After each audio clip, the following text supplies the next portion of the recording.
Well, hello, Larry. Well, hi. It's good to join you guys today. Yeah, welcome back to the live stream. This is so great. I'm glad that we're able to do this again. And obviously, we had you as our virtual keynote speaker back at the Worksite Wellness Summit through the American Heart Association last month, but we didn't get a chance to go into the Q&A session of the event. And so I appreciate you taking the time for us to be able to dive in a little bit more. I'd love for you to give just a little recap of what that talk was. And actually, if you just give a little bit background on you as well, too, I think that'd be great for all the people that are brand new, that weren't at the event, that can give some context of who you are and why we're here. I've actually spent more than 40 years in the worksite wellness field. Was able to get in at a very early age or early stage. I've worked with about 1,000 employer wellness programs over the years, a lot of benefit redesign and then incentive structures alongside of wellness programming and educational activity. Benjamin, would you like me to go through just the highlights of what I covered in terms of the keynote for the listeners today? Yeah, before we do, let's just do a quick introduction of who we are as a reminder, and then let's jump into that. So I'm Benjamin Prinzing from Kadalyst. This is my amazing business partner and lovely wife, Kerwynn. And I'm chatting with you guys right now. Hi.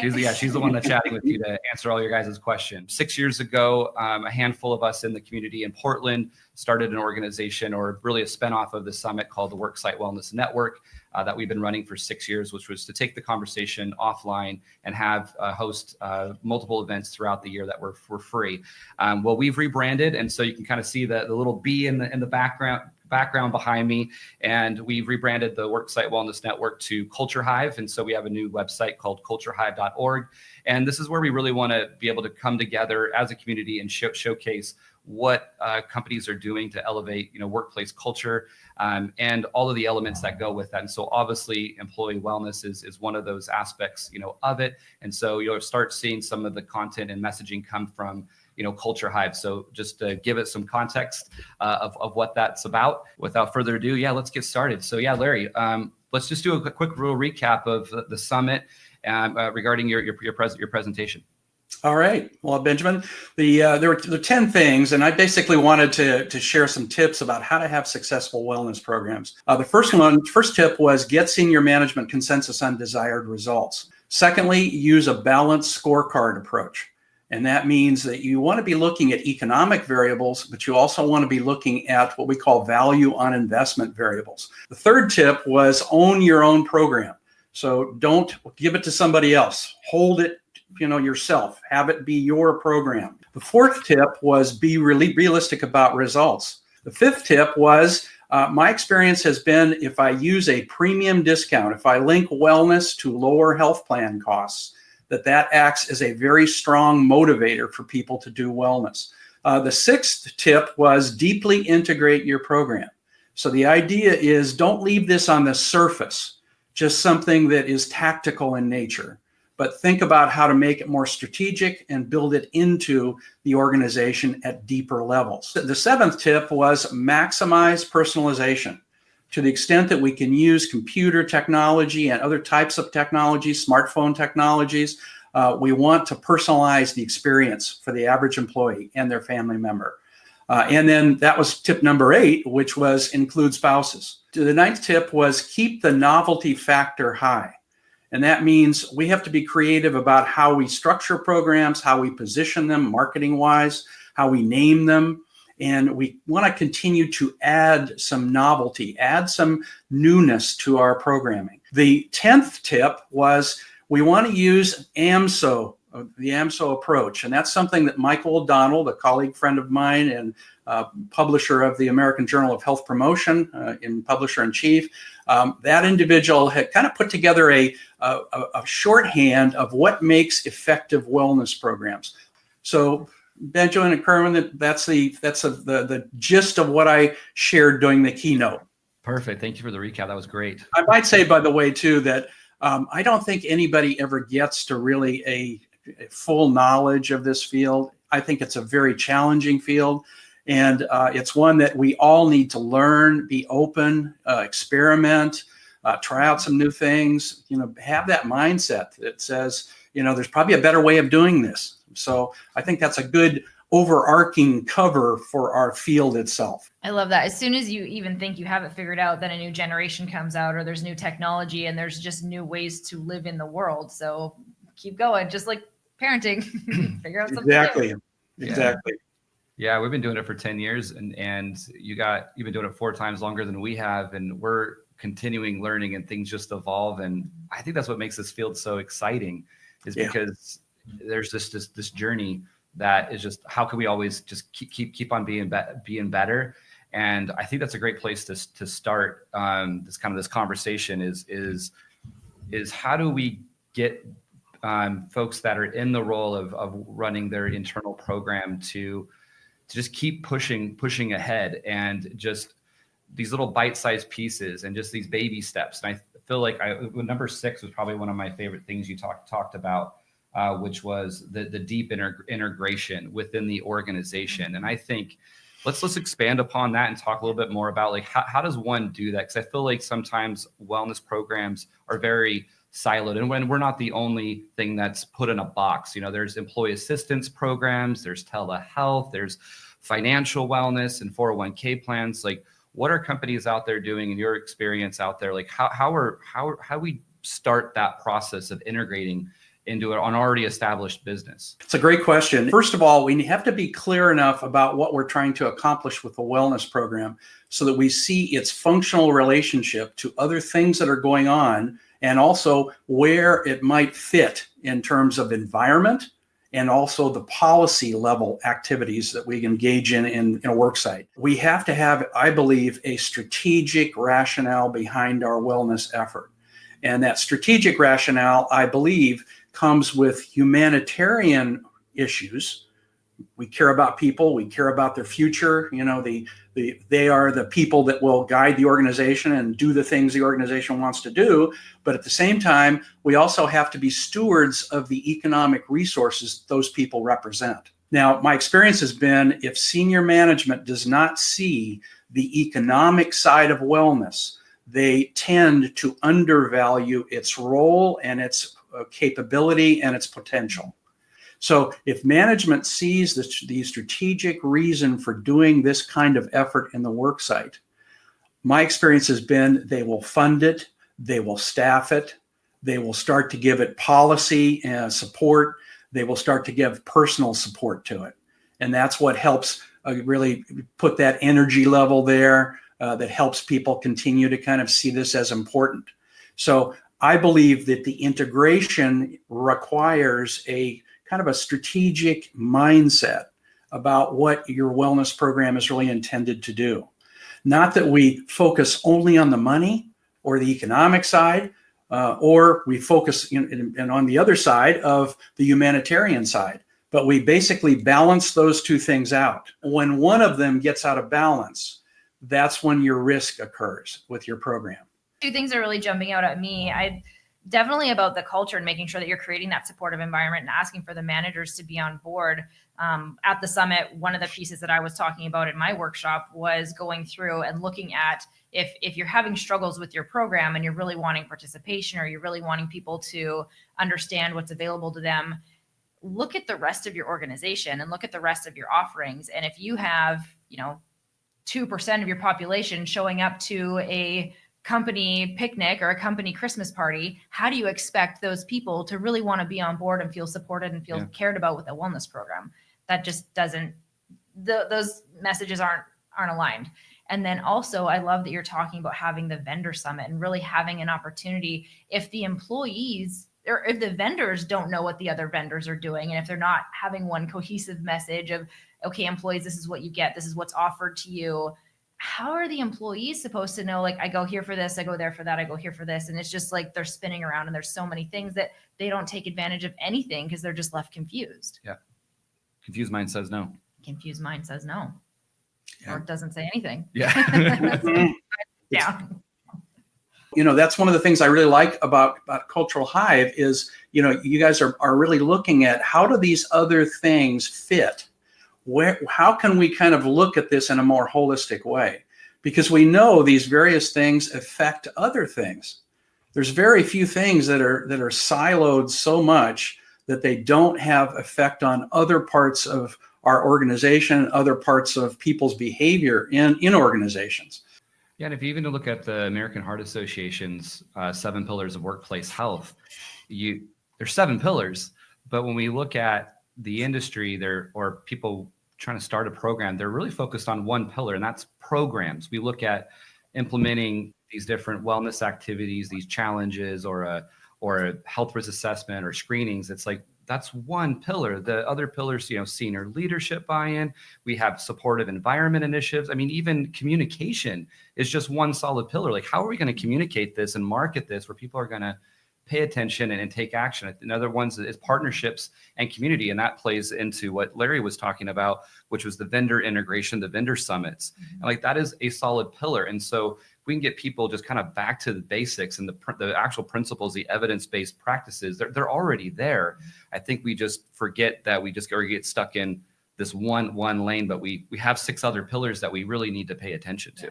I've got a question from the audience, and then I also have a comment on that too. All right, good. I think that a piece of it can sometimes be that, like, your wellness program, your culture, your employee health is left to somebody who has a full-time job that is a sliver of. And so to really sit down and think about all of the different team members and all of the different job functions and all of the different departments and communication, I think that it's a lot to put on one person. It's a lot to put on a team when we're working on it, to think about all the different angles. So for one person that's not their full-time job, like, I get why it's difficult for companies, but like Larry's saying, if you don't have the financial output, then if you don't have, some of those results that you're looking for, it's hard for the C-suite to want to invest more to provide that and to achieve that. And that leads us to our audience question. Hello, Dustin Daniel from NetRush up in Vancouver, What's up, Washington. Dustin? He's also left-handed, so he appreciated that you're writing. You got to stick together. But he wanted to know, Larry, do you find that getting C-suite buy-in is the most challenging aspect of implementing wellness? Do you think that is the highest challenge? I would probably say yes. I do think it's the biggest challenge. We start off in the WellCert program with skill number 1. How do you get senior management support for these kinds of programs? So we've got 3 questions lined up for us in the Q&A. First one is from Dino Ramsey, also up in Washington. Yeah. Hey, Dr. Dino. Dr. Dino. Okay. What is the legal status of premium discounts? I understand the AARP versus EEOC had some impact. Benjamin, I know you're all up on. Can you say that one more time, just a little slower? What is the legal status of premium discounts? Yeah, that rule's been vacated as of January 1st, 2019. And so it was 20% of the total contribution cost of the premium.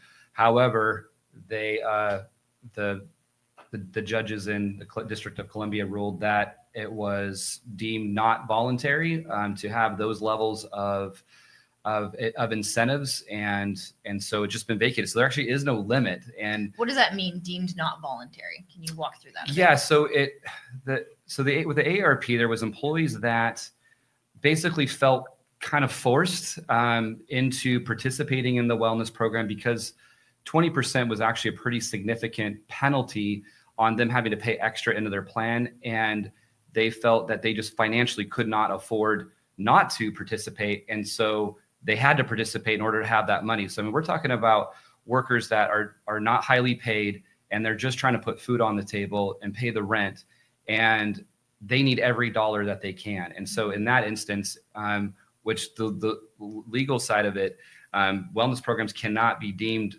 financially burdensome or just burdensome. And that was definitely financially burdensome. So when you're looking at incentives, even though it's been vacated, you can still do incentives, but they're saying choose your own adventure. Yeah. Definitely don't go above 20%. And yeah, it wasn't vacated like now you can do whatever you want.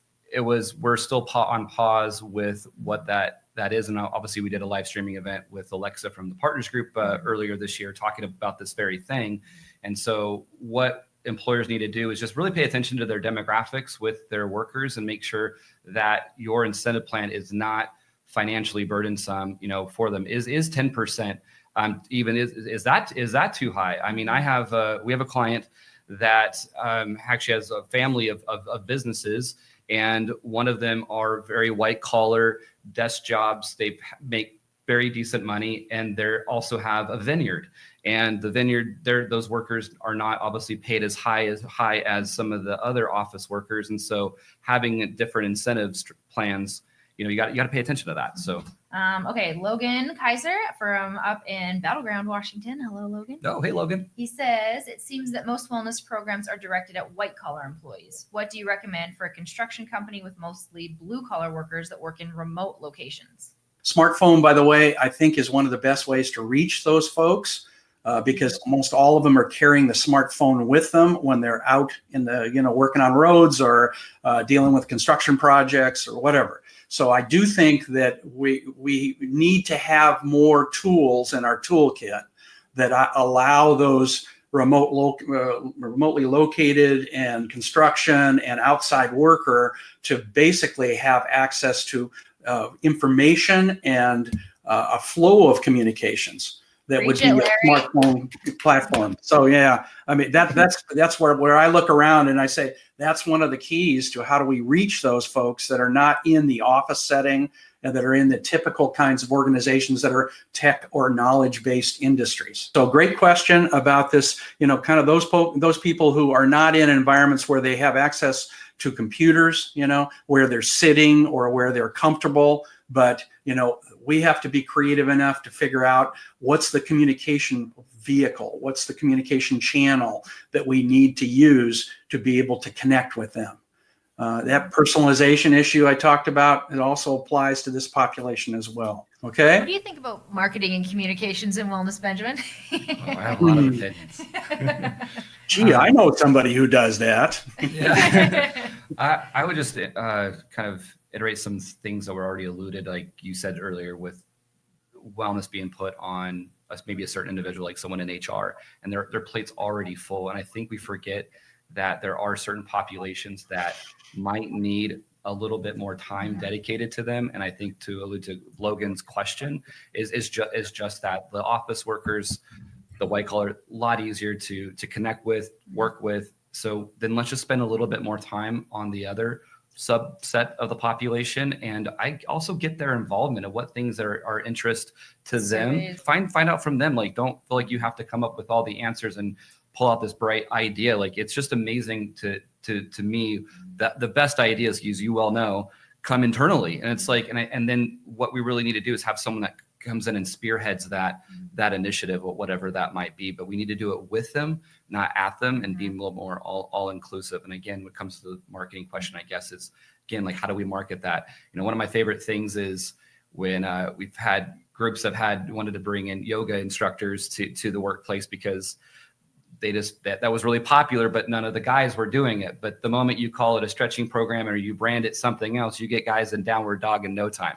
And so I've saying that for years. And so, yeah, that messaging is really going to be key too, is how do you communicate this? EAPs, when mental health still has so much stigma, I love to see us destigmatize it, call it something else, but be able to bring it back to mental health because there's so much positivity in that. And so let's just stop fighting those issues. If there's stigma, then let's rebrand. Let's call it something else. At the end of the day, a latte is just a coffee with some milk in it, but lattes sound more sexy and we can charge more money for it.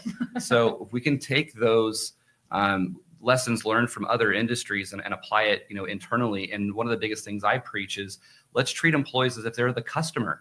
We send out email blasts to everybody expecting them to read a 5-paragraph email. It's not going to happen. We wouldn't do that with our own prospects. We put together nice little flyers and brochures and handouts. We do drip campaigns and text messaging. We create little animated videos. Like, we need to be treating our employees like that. And so I think you actually Benjamin has a presentation. One of the slides is an email. I think it was an actual email that you took a screenshot of, but there's bold text, underlined, yellow, red is like, read this, you must. And like, that doesn't feel fun. And it was the launch of the wellness program. And it looked like someone got in trouble. Deadline. Yeah. So we could re-message. So. Yeah. Okay. We had TB ask, how do we move more so Larry, answering your previous question, how do we move more rapid fire, right? We're going live. improve more meaningful workplace policies, safety, adequate breaks, flex schedule, healthy work sites? That's a great question. My quick answer, which is really amazing for me, is a quick answer. But basically, you got to go for the money. You got to follow the money. The money is what drives a lot of decision making in that executive suite. If you don't tell them, what's involved from an economic point of view, it's not going to have the weight. It's not going to have the sustainability.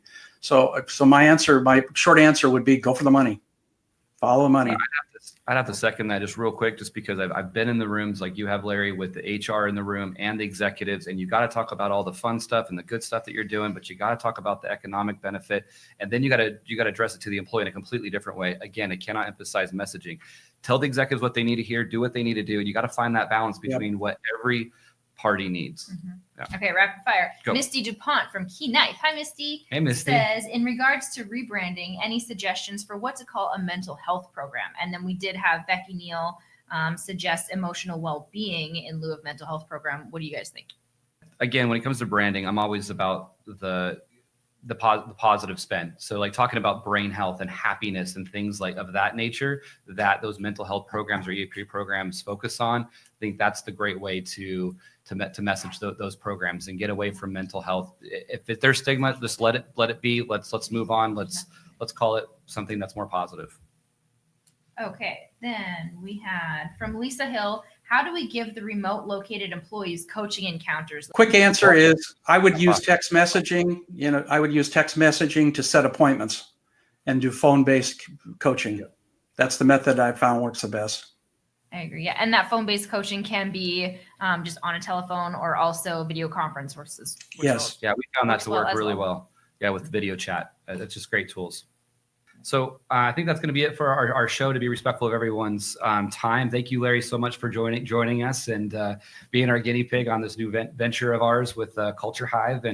And again, this whole point is to really just open up the conversation, allow people to ask questions, be really transparent as we can, and share our knowledge and answer questions for people that are just getting into the space or been at it for a while, and so we can learn from each other as well too. So, and this is so cool. I'm just going through the attendees, and I see names in here I recognize, and I see names in here that I've never heard before. So it's just cool to have you all joining us. Yeah, and if you need more resources, obviously that's one of the reasons we had Larry on with the Chapman Institute and the WellCert program. That was what the handouts for, so you can learn some more information about that and actually get the education and training needed to actually do this. This is not something you can just Google.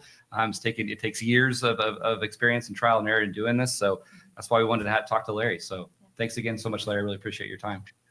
My pleasure, guys. Really enjoyed doing it. And my final word would be go out and do something good for yourself in terms of wellness. Yeah. So, by the way, I'm not waiting for a phone call. I'm just listening to Larry. Larry on the phone. All right. Phone call, you can get it direct. Exactly. Take care, guys. All right, everybody. Thanks, Take everyone. Care. All right. That was a lot of great information. Benjamin, where can they go to find more? They can go to culturehive.org. That's where we'll host all of our future live streaming events. We'll also host our past events like this one for those that couldn't make it to it. We'll also have access to our blogs and our podcasts. So all the content, all the things will be on culturehive.org.